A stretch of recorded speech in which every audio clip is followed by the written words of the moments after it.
সুপ্রিয় ছাত্রীরা, শুভেচ্ছা জানাচ্ছি তোমাদেরকে। জাতীয় বিশ্ববিদ্যালয়ের অনলাইন ক্লাস কার্যক্রমে তোমাদের আবারও স্বাগত। গার্হস্থ্য অর্থনীতি বিভাগের সম্মান প্রথম বর্ষের এলিমেন্টারি বায়োকেমিস্ট্রি কোর্সটি আমরা আলোচনা শুরু করেছি। আজ আমাদের পঞ্চম ক্লাস। এনজাইম অধ্যায়টি নিয়ে আমরা গত ক্লাসে বা চতুর্থ লেকচারে আলোচনা শুরু করেছিলাম। আমি তাসনিম চৌধুরী, গার্হস্থ্য অর্থনীতি বিভাগের শিক্ষক। চলো এগিয়ে যাই আমরা এনজাইমের বাকি অংশটুকু নিয়ে। এনজাইম কি, এর গঠন, এর শ্রেণীবিভাগ, নামকরণ এবং এর ক্রিয়ায় প্রভাব বিস্তারকারী বিষয়গুলো আমরা গত ক্লাসে পড়েছি। আজ আমরা শুরু করতে চাই এনজাইম কি করে কাজ করে।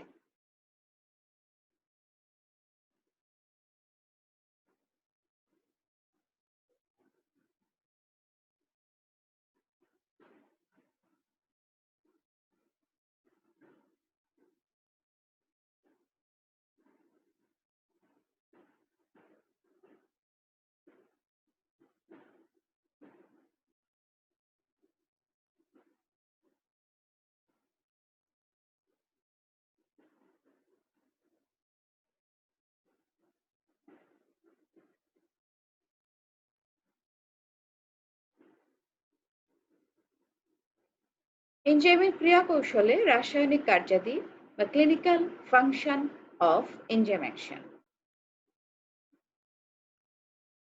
দুঃখিত, এনজাইমের আসলে এটা chemical function of enzyme action. এনজাইমের কর্মকৌশল, mode of enzymatic action, formation of enzyme substrate complex. কিভাবে এনজাইম সাবস্ট্রেট কমপ্লেক্স গঠিত হয়। এনজাইম সাবস্ট্রেটের সাথে যুক্ত হয়ে এনজাইম সাবস্ট্রেট কমপ্লেক্স গঠিত করে, এটি আমরা গত ক্লাসে জেনেছি। কিন্তু কি করে এনজাইমের সাথে সাবস্ট্রেট যুক্ত হয়, এর একটি থিওরি আছে যার নাম লক অ্যান্ড কি থিওরি। এই থিওরি অনুযায়ী এনজাইমের একটি নির্দিষ্ট অ্যাক্টিভ সাইট থাকে। এনজাইমের যেই সাইটটিতে সাবস্ট্রেট যুক্ত হয় এবং এনজাইম সাবস্ট্রেট কমপ্লেক্স গঠিত হয়, সেই সাইটটিকে বলা হয় এনজাইমের অ্যাক্টিভ সাইট। এনজাইমের অ্যাক্টিভ সাইটে সাবস্ট্রেট যুক্ত হওয়ার পর বিক্রিয়া শুরু হয় এবং এটি খুবই সুনির্দিষ্ট। একটি নির্দিষ্ট এনজাইমের সঙ্গে একটি নির্দিষ্ট সাবস্ট্রেট যুক্ত হতে পারে। যদি এনজাইম একটি আলাদা অংশ হয় এবং সাবস্ট্রেট একটি আলাদা অংশ হয়, এটি এরকম নিজেদের মধ্যে একটি নির্দিষ্ট স্থানে যুক্ত হয়। এই যেই স্থানে এনজাইমটির সঙ্গে সাবস্ট্রেট যুক্ত হয় তাকে বলা হয় enzyme active site. Enzyme active সাইটে সাবস্ট্রেট যুক্ত হয়ে এনজাইম সাবস্ট্রেট কমপ্লেক্স গঠন করে এবং বিক্রিয়া শেষে এনজাইমটি অপরিবর্তিত থাকে এবং সাবস্ট্রেট থেকে নতুন প্রোডাক্ট উৎপন্ন হয়। এনজাইম ক্রিয়ার সুনির্দিষ্টতা বা স্পেসিফিসিটি অফ এনজাইমেটিক অ্যাকশন। নির্দিষ্ট এনজাইম নির্দিষ্ট সাবস্ট্রেটের উপর ক্রিয়া করে বন্ধনের বিশ্লেষণ ঘটায়। এটি এনজাইম বিক্রিয়ার একটি সুনির্দিষ্ট নীতি আমরা বলতে পারি। প্রোটিওলাইটিক এনজাইমের বেলায় এ ধরনের রাসায়নিক ক্রিয়া লক্ষ্য করা যায়। নির্দিষ্ট এনজাইম নির্দিষ্ট সাবস্ট্রেটের উপর ক্রিয়া করে, যেমন পেপটাইডেজ এনজাইম পেপটাইড বন্ধনীর উপর কাজ করে এবং এই বন্ধনীর বিশ্লেষণ ঘটায়। Presence of coenzyme. আমরা কোএনজাইম কি একটু পিছনের দিকে যদি যাই গত লেকচারে, তাহলে প্রস্থেটিক গ্রুপ আমরা গত ক্লাসে জেনেছি। প্রস্থেটিক গ্রুপ হলো একটি এনজাইমের প্রোটিন অংশের সাথে যে অপ্রোটিন বা নন পেপটাইড অংশটি যুক্ত থাকে, সেটির জৈব বস্তুকে বলা হয় প্রস্থেটিক গ্রুপ। যখন বিক্রিয়ায় এটি এনজাইমকে সহায়তা করে, কো অর্থ আমরা জানি সহায়তাকারী। যখন এনজাইমকে সহায়তা করে তখন সেই অংশটিকে, অপ্রোটিন অংশটিকে বলা হয় কো এনজাইম। অ্যাপোএনজাইম এনজাইমের প্রোটিন অংশ, এটি মূল এনজাইম। এর সঙ্গে কোএনজাইম যুক্ত হয়ে পূর্ণ একটি এনজাইম গঠিত হয়, একে বলা হয় হোলো এনজাইম। কোএনজাইমের সহায়তায় মূল এনজাইমটি হলো এনজাইম রূপে একটি বিক্রিয়ার গতিকে ত্বরান্বিত করতে পারে। এনজাইমের সাথে কোএনজাইম সহায়তা করে বলেই এনজাইমটি একটি বিক্রিয়ায় সঠিকভাবে কাজ করতে পারে।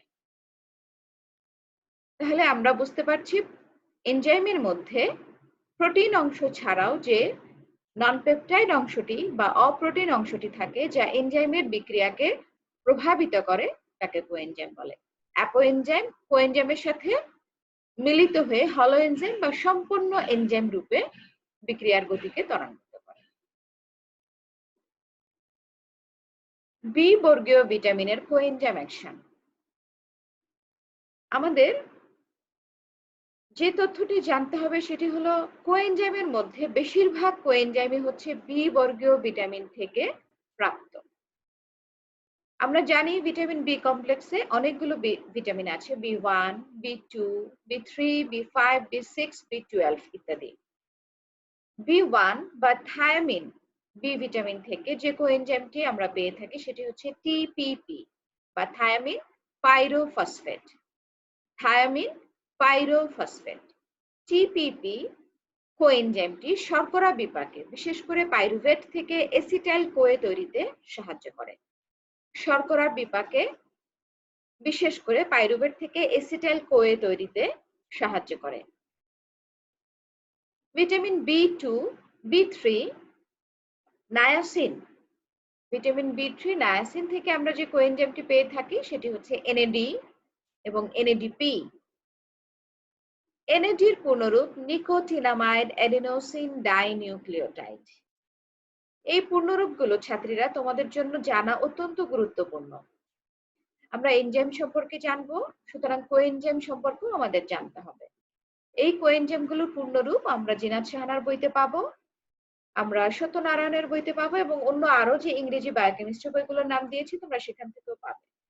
আশা করি তোমরা এই পূর্ণরূপগুলো খুব ভালো মতো আয়ত্তে আনবে। বি3 বা নায়াসিন থেকে প্রাপ্ত কোএনজাইম কোথায় সহায়তা করে? ল্যাকটেট থেকে পাইরুভেট তৈরিতে ল্যাকটেট ডিহাইড্রোজেনেজ এনজাইমের সাথে এনএডি কোএনজাইম রূপে সাহায্য করে। বি6 বা পাইরিডক্সিন। পাইরিডক্সিন বি6 থেকে আমরা যে কোএনজাইমটি পাই সেটি হচ্ছে পিএলপি, পাইরিডক্সাল ফসফেট। পিএলপি এর পূর্ণরূপ পাইরিডক্সাল ফসফেট। এই কোএনজাইমটি অ্যামাইনো অ্যাসিডের ট্রান্সামাইনেশন এবং ডিকার্বক্সিলেশন ক্রিয়াকে প্রভাবিত করে। ট্রান্সামাইনেশন এটি একটি বিক্রিয়া, ডিকার্বক্সিলেশন এটি আরেকটি বিক্রিয়া। এই দুইটি বিক্রিয়াতে এবং আরো অন্যান্য অনেক বিক্রিয়াতেই পাইরিডক্সাল ফসফেট প্রভাবিত করে।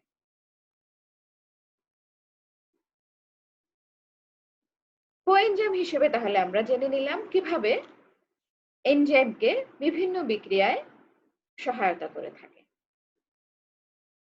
এবার আমরা জানছি এনজাইমের মোড অফ অ্যাকশনের আরেকটি বিষয়, সেটি হচ্ছে মেটাল। মেটাল কিভাবে এনজাইম ক্রিয়ার গতিকে ত্বরান্বিত করতে পারে বা সহায়তা করতে পারে।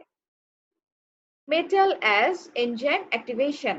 এনজাইমের সক্রিয়তাকে কিভাবে মেটাল বাড়াতে পারে।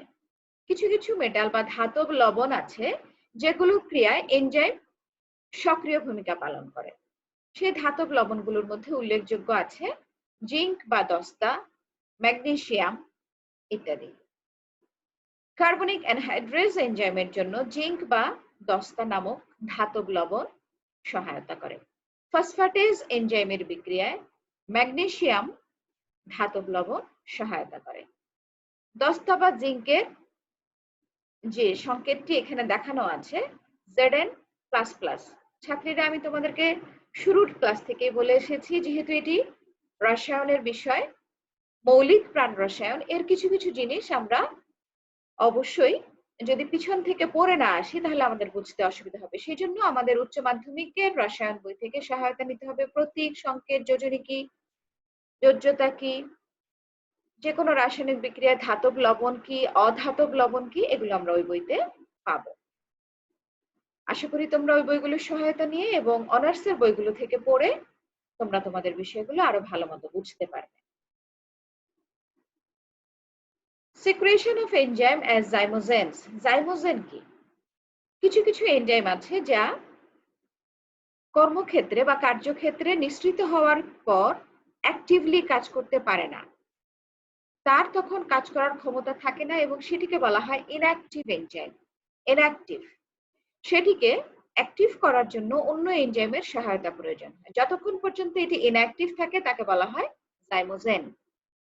যেই এনজাইমগুলো কার্যক্ষেত্রে নিঃসৃত হওয়ার পর ইনঅ্যাক্টিভ অবস্থায় থাকে সেগুলোকে বলা হয় জাইমোজেন। যেমন ট্রিপসিনোজেন, এটি একটি জাইমোজেন। এটি এন্টেরোকাইনেজ নামক একটি এনজাইমের ক্রিয়ায় সক্রিয় ট্রিপসিনে পরিণত হয়। ট্রিপসিনোজেন একটি ইনঅ্যাক্টিভ এনজাইম বা জাইমোজেন। এর উপর যখন এন্টেরোকাইনেজ এনজাইমটি প্রভাব বিস্তার করে তখন এটি সক্রিয় ট্রিপসিনে পরিণত হয় এবং এই ট্রিপসিনটি বিক্রিয়ার গতিকে ত্বরান্বিত করে। Control of enzymatic action. Enzymatic রিঅ্যাকশনের গতি ফিডব্যাক ইনহিবিশন বা প্রোডাক্ট ইনহিবিশনের মাধ্যমে ঘটে। প্রোডাক্ট ইনহিবিশন কিভাবে হয়? কোনো বিক্রিয়ায় উৎপাদকের পরিমাণ বৃদ্ধি পেলে বিক্রিয়ার গতি হ্রাস পায়। উৎপাদকের পরিমাণ বা সাবস্ট্রেট এর পরিমাণ যদি বৃদ্ধি পায় এনজাইমের তুলনায়, তখন বিক্রিয়ার গতি হ্রাস পায়। কিন্তু আবার যদি আমরা এনজাইমের পরিমাণের সাথে সামঞ্জস্য রেখে উৎপাদকের পরিমাণ কমিয়ে দিতে পারি তখন আবার বিক্রিয়ার গতি বৃদ্ধি পাবে। সুতরাং শুধু সাবস্ট্রেটের পরিমাণ বাড়িয়ে গেলেই যে প্রোডাক্ট বেশি তৈরি হবে বা বিক্রিয়ার গতি সঠিকভাবে চলতে থাকবে তা নয়। সাবস্ট্রেটের পরিমাণ বেশি বৃদ্ধি পেলে তখন বিক্রিয়ার গতি হ্রাস পায় এবং সেই সময় অবশ্যই সাবস্ট্রেটের পরিমাণ কমিয়ে দিতে হয় এবং তখন এনজাইমটি তার প্রভাব সঠিক মতো বিস্তার করতে পারে এবং এনজাইম ক্রিয়ার গতি বৃদ্ধি পায়। Kinetics of enzyme ক্যাটালাইসিস। এনজাইমের ক্রিয়া সুনির্দিষ্ট আমরা জানি, তবে বিভিন্ন ফ্যাক্টরের উপর এনজাইমের ক্রিয়া নির্ভরশীল। ইতিমধ্যে এগুলো আলোচনা করা হয়েছে, তারপর আমি আরেকটু বলছি। Concentration of substrate. সাবস্ট্রেটের ঘনত্বের উপর এনজাইম ক্রিয়ার গতি নির্ভর করে। পিএইচ এর প্রভাব। নির্দিষ্ট পিএইচ এ এনজাইম ক্রিয়ার গতি সর্বোচ্চ, যাকে অপটিমাম পিএইচ বলে। তাপমাত্রার প্রভাব। নির্দিষ্ট তাপমাত্রায় এনজাইম ক্রিয়ার গতি সর্বোচ্চ, যাকে অপটিমাম টেম্পারেচার বলা হয়। সুতরাং এই তিনটি বিষয় সুনির্দিষ্টভাবে কন্ডিশন অনুযায়ী থাকলে তবেই আমাদের এনজাইমের ক্রিয়া সঠিকভাবে চলতে থাকবে। তো আমরা যে বিষয়গুলো জানলাম সেই বিষয়গুলো ছিল এনজাইমের কার্যাবলী কিভাবে সংঘটিত হয় এবং কি কি বিষয়গুলো কাজ করে। এবারে আমরা আসছি এনজাইমের ক্রিয়ায় বাধা দানকারী কিছু উপাদান আছে সেগুলো নিয়ে। এনজাইম ক্রিয়ায় বাধা দানকারী উপাদানগুলোকে বলা হয় inhibitor. Inhibitor of enzymatic action. Inhibitor অর্থ বাধা দানকারী। এগুলো দুই প্রকারের হয়ে থাকে, কম্পিটিটিভ ইনহিবিটর এবং নন কম্পিটিটিভ ইনহিবিটর। কম্পিটিটিভ ইনহিবিটর থেকে বোঝা যায় প্রতিযোগী নিষ্ক্রিয়কটি কেমন হবে। একটু ব্যাখ্যায় আমরা যদি যাই, কম্পিটিটিভ ইনহিবিটর এমন একটি ইনহিবিটর যা এনজাইমের সঙ্গে সাবস্ট্রেটকে কম্পিটিশনে গিয়ে যুক্ত হতে বাধা দান করে।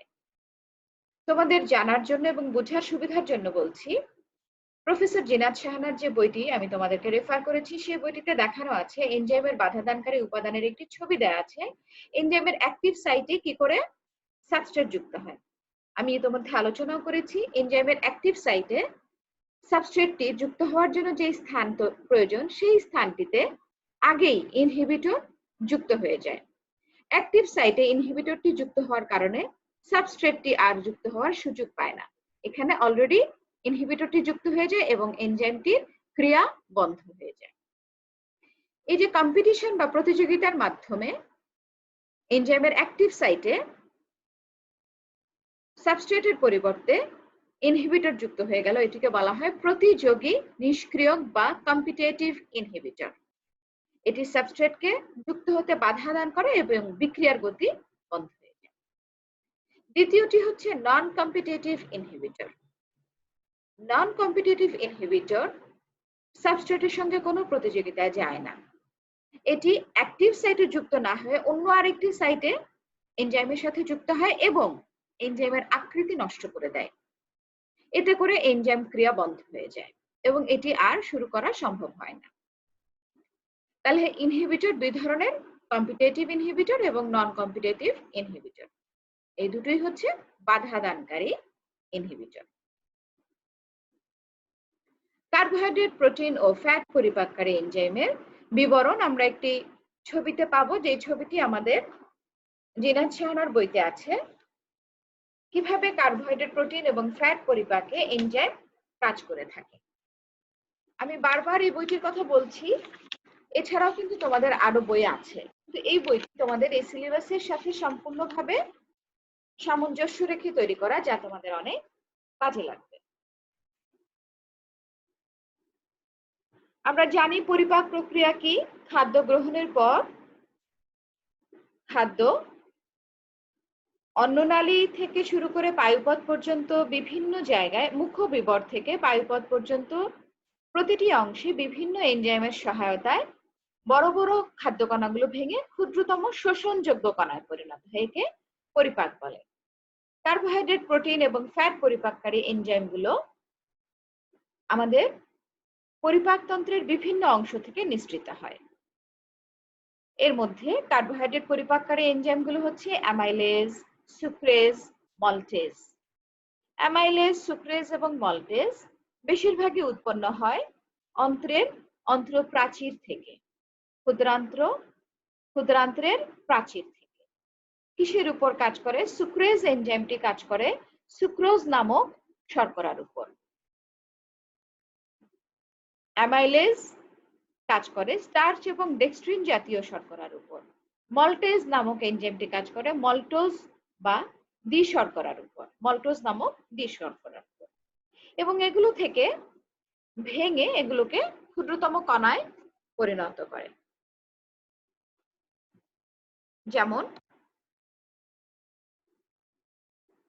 যেমন সুক্রোজকে ভেঙে সুক্রেজ এনজাইমটি যে দুটি কণায় পরিণত করে সেটি হচ্ছে গ্লুকোজ এবং ফ্রুক্টোজ। মল্টোজকে ভেঙে মল্টেজ নামক এনজাইমটি তৈরি করে 2 অণু গ্লুকোজ। ল্যাকটেজকে ভেঙে তৈরি করে 1 অণু গ্লুকোজ এবং 1 অণু গ্যালাক্টোজ। এইভাবে শর্করার এক একটি বড় অণুকে বিভিন্ন এনজাইম ভেঙে ক্ষুদ্রতম কণায় পরিণত করে, যেগুলো শোষিত হয় অন্ত্রের মাধ্যমে এবং শোষণযোগ্য অবস্থায় পরিণত করে। এই বিক্রিয়াগুলো সংঘটিত হয়ে থাকে লালা গ্রন্থি, অগ্ন্যাশয় এগুলো থেকে নিঃসৃত বিভিন্ন এনজাইম দিয়ে। এরপর প্রোটিন জাতীয় খাদ্যকে পরিপাকের জন্য রয়েছে পেপসিন, ট্রিপসিন, কাইমোট্রিপসিন এবং রেনিন নামক এনজাইম। পেপসিন এনজাইমটি নিঃসৃত হয় গ্যাস্ট্রিক থেকে বা পাকস্থলী থেকে। এটি পাকস্থলীর এনজাইম। এটি কোন সাবস্ট্রেটের উপর কাজ করে? প্রোটিনের উপর কাজ করে এবং ভেঙে তৈরি করে প্রোটিওজ ও পেপটোন। ট্রিপসিন, অগ্ন্যাশয় রস থেকে আমরা ট্রিপসিন পেয়ে থাকি, যা প্রোটিনের উপর কাজ করে প্রোটিনকে ভেঙে প্রোটিওজ, পেপটোন এবং পলিপেপটাইড তৈরি করে।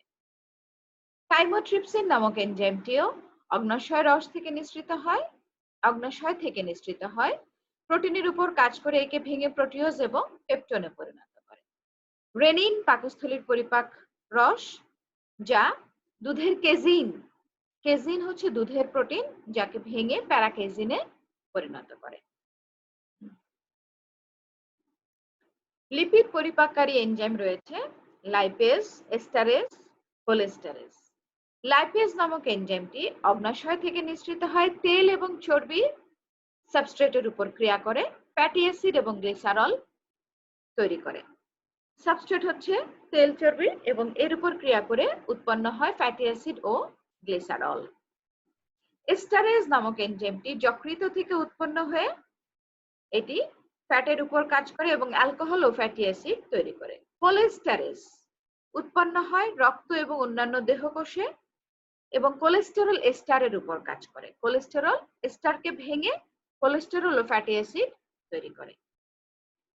এখানে যে কয়েকটি এনজাইমের নাম আমি তোমাদেরকে বললাম, এগুলো সবই পরিপাক প্রক্রিয়ার সাথে সম্পর্কিত এবং পরিপাক প্রক্রিয়ার মাধ্যমে শর্করা, প্রোটিন ও ফ্যাটের বড় বড় কণাকে ভেঙে ক্ষুদ্র ক্ষুদ্র কণায় পরিণত করে বলেই আমাদের পরিপাক ক্রিয়া সম্পন্ন হয়।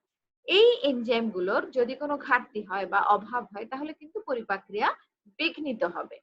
সুতরাং এনজাইম কত গুরুত্বপূর্ণ ভূমিকা আমাদের দেহে পালন করে তা আমরা বুঝতেই পারছি। জীবন ধারণের জন্য খাদ্য প্রয়োজন এবং সেই খাদ্যকে পরিপাক করে ক্ষুদ্রতম কণায় পরিণত করাই হচ্ছে এনজাইমের কাজ। এনজাইম এবং হরমোনের মধ্যে পার্থক্য। এনজাইম এবং হরমোনের মধ্যে পার্থক্য। এনজাইম প্রোটিন জাতীয় উপাদান, হরমোন প্রোটিন হতে পারে অথবা অন্য কোনো যৌগ হতে পারে। এনজাইম নালীযুক্ত গ্রন্থি থেকে নিঃসৃত হয়, হরমোন নালীবিহীন গ্রন্থি থেকে নিঃসৃত হয়। রাসায়নিক ক্রিয়া শেষে এনজাইম অপরিবর্তিত থাকে, হরমোন রাসায়নিক ক্রিয়া শেষে ধ্বংসপ্রাপ্ত হয়। এনজাইমের উৎপত্তিস্থল এবং অন্যত্র এরা ক্রিয়াশীল। হরমোন দূরবর্তী স্থানেও যে ক্রিয়া করতে পারে। এনজাইম জীবের গৌণ বৈশিষ্ট্যের প্রকাশ পায় না, কিন্তু হরমোন জীবের গৌণ বৈশিষ্ট্যের প্রকাশ পায়। এনজাইমের ক্রিয়া সুনির্দিষ্ট ধরনের, ফলে শরীরবৃত্তীয় পদ্ধতিতে এরা নিজ নিজ ক্ষেত্রে বিশেষ ভূমিকা পালন করে। হরমোন রাসায়নিক বার্তাবাহক, ফলে শারীরবৃত্তীয় বিপাকীয় পথে এরা বৈশিষ্ট্যগত প্রভাব বিস্তার করে থাকে। পরিপাককারী কতগুলি এনজাইমের উদাহরণ আমরা ইতিমধ্যে জানি, যেমন অ্যামাইলেজ, ট্রিপসিন, লাইপেজ ইত্যাদি। হরমোন কি কি রয়েছে আমাদের দেহে কাজ করে? ইনসুলিন, থাইরক্সিন, এস্ট্রোজেন ইত্যাদি। এনজাইম অনুঘটক হিসেবে কাজ করে, হরমোন বিক্রিয়াকে নিয়ন্ত্রণ করে। এনজাইম হরমোনের পার্থক্য আমাদের জানা খুবই জরুরি এবং এটি অত্যন্ত সহজ। তোমরা মনোযোগ দিয়ে দুই একবার বই থেকে পড়ে লিখবে, তাহলে তোমাদের আয়ত্তে চলে আসবে আশা করি। এবারে আমাদের জানতে হবে এনজাইমের বিপাকজনিত ত্রুটি থেকে যে রোগগুলো তৈরি হয় তার মধ্যে গ্যালাক্টোসেমিয়া এবং ফিনাইলকিটোনিউরিয়া আছে। আমি আলোচনা করছি গ্যালাক্টোসেমিয়া নিয়ে। গ্যালাক্টোসেমিয়া একটি জন্মগত বিপাকজনিত ত্রুটি। এটি কেন হয়? সিঙ্গেল অটোজোমাল রিসেসিভ জিন দ্বারা এটি স্থানান্তরিত হয়। সিঙ্গেল অটোজোমাল রিসেসিভ জিন দ্বারা এটি স্থানান্তরিত হয়। কতজন শিশুর মধ্যে হতে পারে? 25,000 থেকে 50,000 শিশুর মধ্যে একজন শিশু এই রোগে আক্রান্ত হতে পারে। গ্যালাক্টোসেমিয়া এটি একটি জন্মগত বিপাকীয় ত্রুটি। গ্যালাক্টোসেমিয়া দুই ধরনের হয়ে থাকে, ট্রান্সফারেজ ডেফিসিয়েন্সি গ্যালাক্টোসেমিয়া এবং গ্যালাক্টোকাইনেজ ডেফিসিয়েন্সি গ্যালাক্টোসেমিয়া। এর লক্ষণ কি? এই রোগের ক্ষেত্রে আমরা আমাদের শিশুদের দেহে দেখতে পাবো যে জন্মের কিছুদিন পরই উদরাময় রোগ দেখা দেয়, ফলে বর্ধন ব্যাহত হয়। কয়েক সপ্তাহ পর মেগালি দেখা দেয়।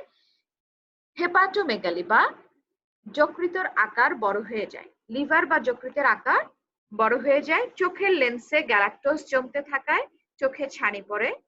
গ্যালাক্টোজের উপস্থিতি মূত্রে ধরা পড়ে। বারবার যে কথাটি আসছে গ্যালাক্টোসেমিয়া, আসলে এখানে গ্যালাক্টোজের বিপাক বাধাগ্রস্ত হয়। জন্মগত বিপাকীয় ত্রুটির কারণে গ্যালাক্টোজের বিপাক বাধাগ্রস্ত হয় বলে এরকম বমি বা উদরাময় হয় এবং শিশুটির বর্ধন ব্যাহত হয়। দুধ খেলে পরে শিশু বমি করতে থাকে, ফলে শিশুটি দুর্বল হয়ে যায়। কেন? দুধের যে শর্করা আছে তা হচ্ছে গ্যালাক্টোজ। তোমরা নিশ্চয়ই মনে করতে পারো, আমরা শর্করা অধ্যায়ে পড়েছি 3টি কমন এক শর্করার মধ্যে একটি হচ্ছে গ্যালাক্টোজ, যা দুধের শর্করা। গ্যালাক্টোসেমিয়া হচ্ছে দুধের এই শর্করাকে বিপাক হওয়া বাধাগ্রস্ত হয়। শিশু যদি বেঁচেও থাকে এই রোগের ফলে এর অনেক রকমের জটিলতা দেখা দেয় এবং মেন্টাল রিটার্ডেশন হয়ে থাকে। এক্ষেত্রে আমরা কিভাবে কনফার্ম হতে পারবো? আরবিসি পরীক্ষায় গ্যালাক্টোজ 1 ফসফেট ট্রান্সফারেজের পরিমাণ নির্ধারণ করলে গ্যালাক্টোসেমিয়া নির্ণয় করা যায়। এটিকে আমরা পথ্যের মাধ্যমে কারেকশন করতে পারি। গ্যালাক্টোসেমিয়া এমন একটি রোগ যা আমরা পথ্য নিয়ন্ত্রণের মাধ্যমে রোগটিকে নিয়ন্ত্রণে রাখতে পারি। তার মানে হচ্ছে দুধের যে শর্করা গ্যালাক্টোজ বা দুধের শর্করাটি আমাদের যেহেতু সমস্যা করছে, তার মানে দুধকে আমরা সরাসরি গ্রহণ না করে যদি আমরা ছানা হিসেবে গ্রহণ করি, তখনই আমরা এই সমস্যাটি থেকে সমাধান পেতে পারি। দুধ বা দুধের তৈরি যে কোনো খাদ্য বর্জন না করলেও অন্তত ল্যাকটোজ ফ্রি মিল্ক আমরা খেতে পারি, যেটিতে ল্যাকটোজ থাকবে না।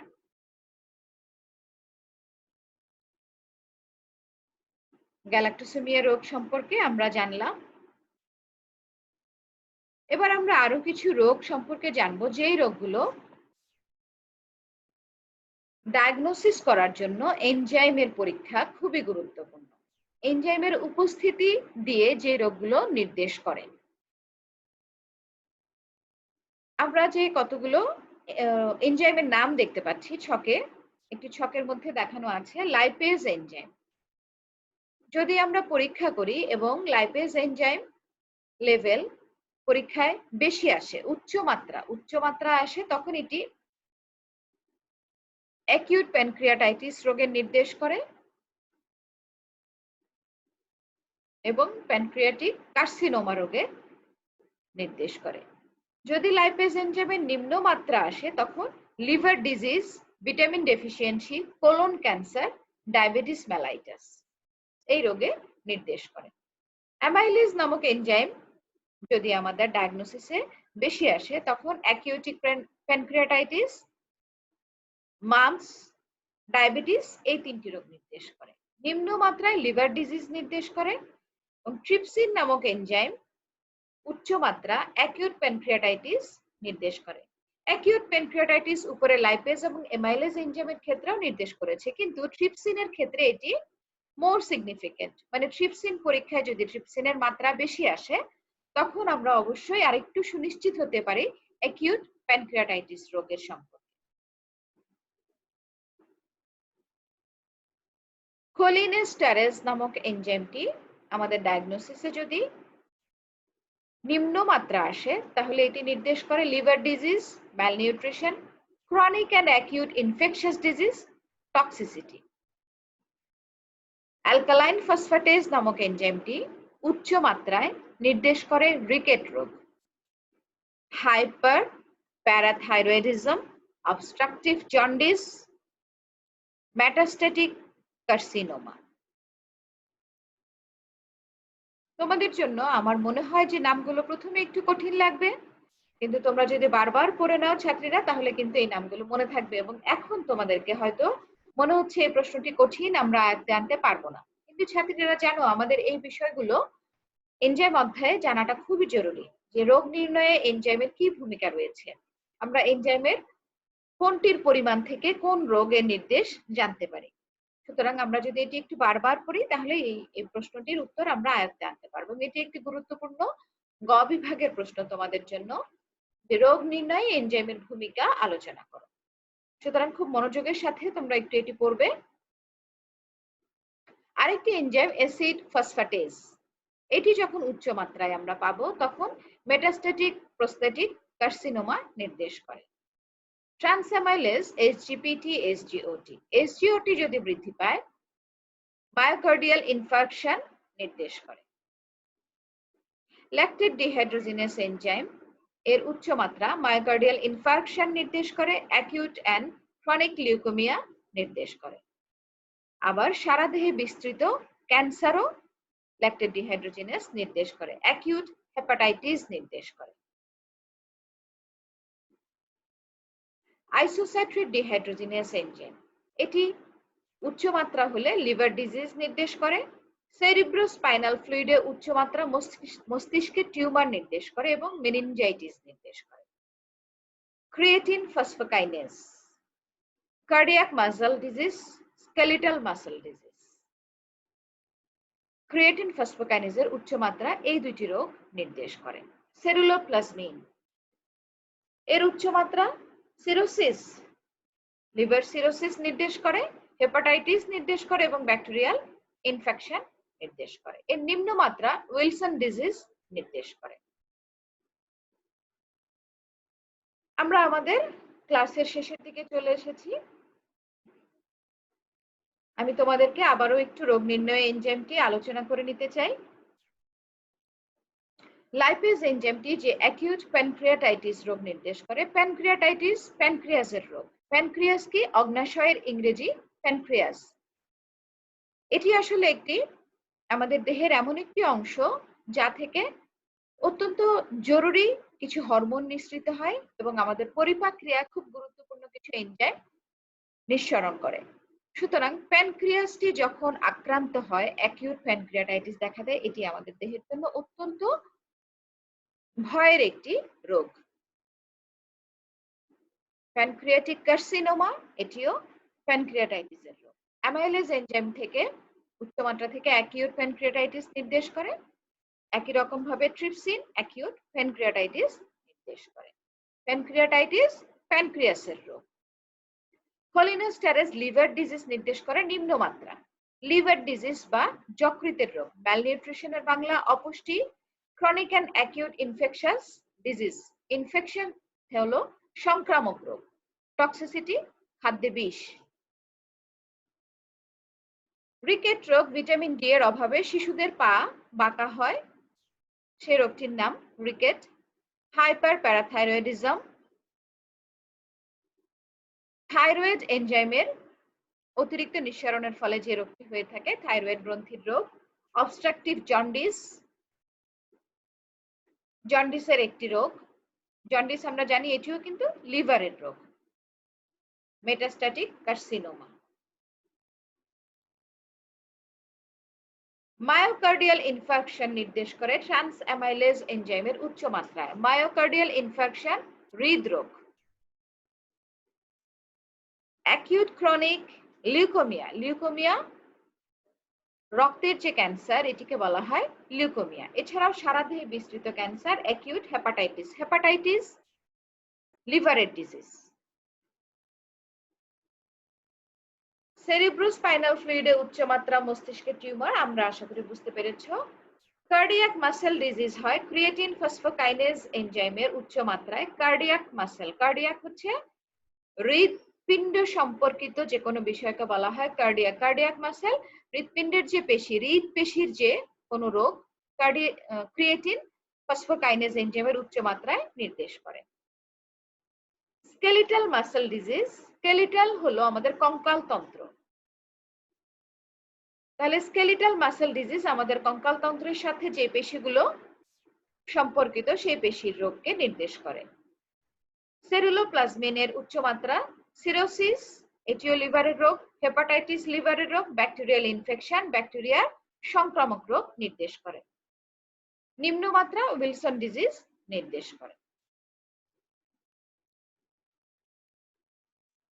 তোমাদের রেফারেন্স বইগুলোর নাম আবারও এসেছে। আমি আশা করি তোমাদের রেফারেন্স বইগুলো কাজে লাগবে। আমি তোমাদের সাথে কিছু প্রশ্ন এই অধ্যায় থেকে আলোচনা করতে চাই। এনজাইম কি, কোএনজাইম কি, জাইমোজেন কি, আমরা কিন্তু আমাদের এই লেকচারের আলোচনায় উত্তরগুলো পেয়ে গেছি। এনজাইমের অপটিমাম তাপমাত্রা কত? দুটি ট্রান্সফারেজ এনজাইমের নাম লিখো। ট্রান্সফারেজ এনজাইমের উদাহরণের ভেতরে আমরা ট্রান্সফারেজ এনজাইমের নাম পাবো।